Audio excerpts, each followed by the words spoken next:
Welcome to Read News Today. At first glance, Lauren Santo Domingo may not strike you as an empire builder. A former Vogue editor and glossy blonde socialite, she is married to the heir of a Colombian beer fortune and has a slew of it-girlfriends. She could appear easy to dismiss.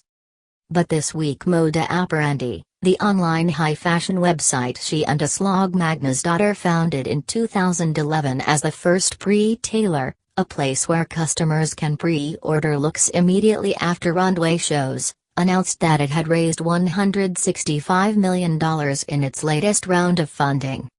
As the death of retail is heralded as the biggest trend of 2017, boutiques shutter and rumors fly of possible department store bankruptcies driven by changing consumer habits, price wars and the threat of Amazon.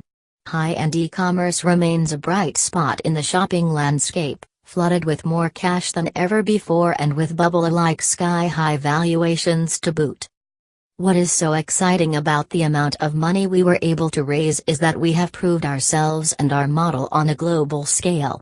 Year-on-year sales are growing at an exponential rate, said the Moda Operandi chief executive, Deborah Nicodemus, who has worked with Miss Santo Domingo since 2013.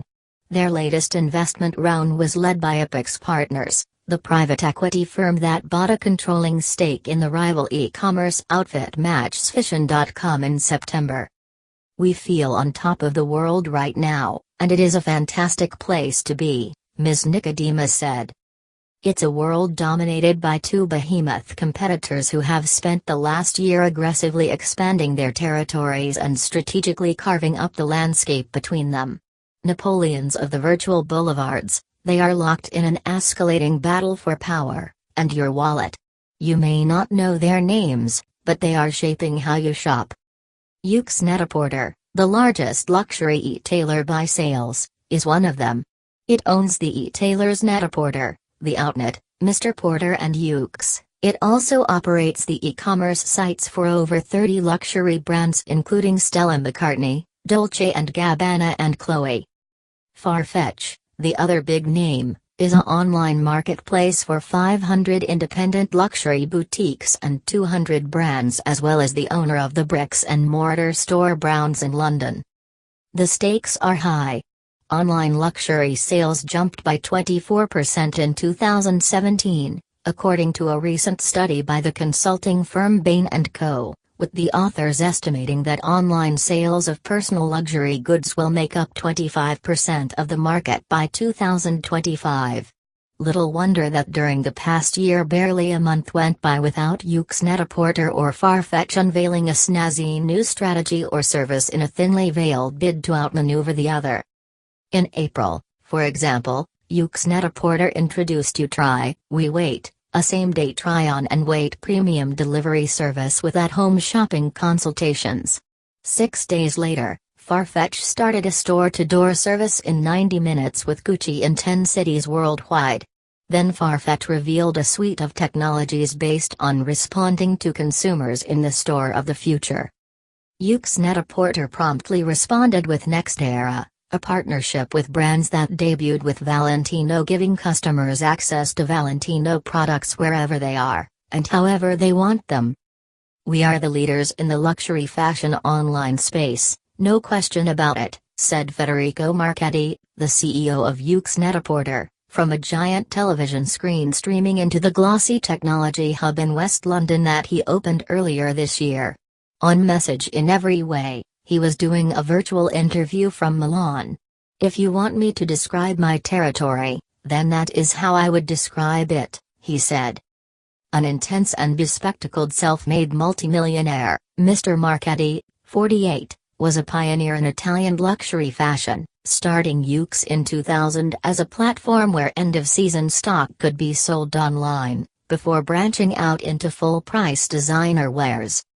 In 2015, in a merger, Yoox combined forces with its British rival Net-a-Porter to become the world's largest luxury retailer. In a rumor-fueled internal tussle, the Net-a-Porter founder Natalie Massenet left soon after.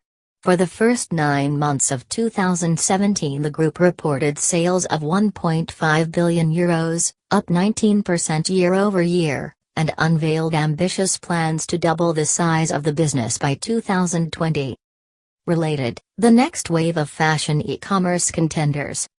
In any industry there are always copycats, but what we do here is come up with ideas first and lead from the front, Mr. Marchetti said, pointing to the group's early foray into mobile commerce. 2/3 of sales are on mobile, sales of high-end jewelry online, and fresh focus on the EIPs, the extremely important persons who make up 2% of the company's clientele but contribute 40% of revenue. While he seemed relaxed about the group's plans for growth, Mr. Marchetti scoffed at the notion that anyone may be snapping at his heels. Lately, there has been more and more focus on our new competitors, but most of them have been around for some time. It's just one has been sold, the other is trying to go public, Mr. Marchetti said, referring to the much smaller, but much lauded, Matchsfashion.com and Farfetch. So there is this perception there is increased rivalry, but in terms of truly new players, I'm not sure I can think of anyone who comes close to us. While there was a braggadocio to his words, any first mover inevitably looks behind at the next generation of names adapting their approach to suit ever-evolving contemporary needs. Enter José Neves, 43, who founded Farfetch in 2007. Then a shoe brand owner from Portugal, Mr. Neves chose to create an online marketplace platform helping smaller bricks-and-mortar stores enter the digital world and taking a commission on each purchase, freeing himself from the need to take on the significant inventory risk and working capital requirements of a traditional store, and Net-a-Porter. What makes us different is that everyone else is operating on a retail model, but we are a platform, not a shop, an enabler, not a competitor, and are reaping all the advantages that such a position entails, the suave Mr. Neves said in London this week. Although the company is based in Britain, he continues to live in Portugal.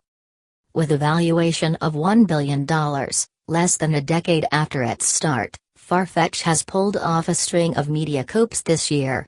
In February, Miss Massenet joined its board, a seeming rebuke to Net-a-Porter. In June, the Chinese e-commerce giant JD.com invested $397 million, the better to boost Farfetch in the world's third-largest luxury market. And although the company is unprofitable, many industry analysts think it will have an initial public offering next year, something Mr. Neves was at pains to downplay. We have a completely full plate right now with all our current plans, from consolidating our position locally in key growth markets like China and Korea, and exploration of how to leverage augmented retail and ideas around the store of the future, particularly in relation to Browns, Mr. Neves said. We believe we are the only global luxury platform at scale. Maintaining and building on that is keeping us more than busy. Especially as new players start their own incursions into the market and brands ramp up their independent e-commerce operations. High-profile flops like that of Style.com, the Condé Nast-backed venture that shuttered earlier this year, serve as stark reminders that things can easily go wrong. It isn't surprising, then, that as the big two, and the one that would be three, fight to expand their reach, their focus is on new territories, particularly Asia and the Middle East. Clients from these regions want to make their own decision on purchases, and love the experience of a trunk show and high sense of luxury, said Ms. Nicodemus of Moda Apparandi, noting, or gloating, that the average basket value for its shoppers was $1,300, and our nearest rival brings in around $650. There is definitely a heightened sense of rivalry across a narrow band of luxury e-commerce players, but there's also a great deal to play for as it is a growing sector, she said. Still, there is no question that everyone is sizing up where to go next.